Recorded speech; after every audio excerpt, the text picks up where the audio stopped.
পুরুষ মানুষ ভালো থাকার জন্য বাঁচে না, পুরুষ মানুষ বাঁচে ভালো রাখার জন্য। সব সময় একটা জিনিস খেয়াল রাখবেন, যেদিন পুরুষ মানুষ খুব অল্প সময় সে তার নিজের জন্য বাঁচে, আর বাকিটা জীবন তার পরিবার, বাবা মা, আপনজন, স্ত্রী, সন্তানদের পিছনে ব্যয় করে দেয়। পুরুষ মানুষ নিজের জন্য খুব কমই বাঁচে, সে বেশিরভাগ সময় সে অন্য কাউকে ভালো রাখার জন্য বাঁচে। দেখবেন একটা ছেলে মানুষ 18 বছর পার হওয়ার পর তার কাছে কত শত দায়িত্ব ঘর করবে, সেটা কখনো কেউ বুঝতে পারবে না।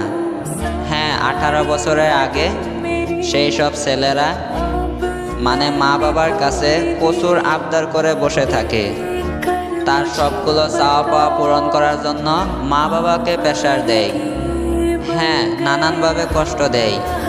সেই ছেলেগুলো 18 বছরের পর যখন তাদের 18 বছর পার হয়ে যায়, তখন তারা বুঝতে পারে পুরুষ মানুষ হওয়া কি কঠিন।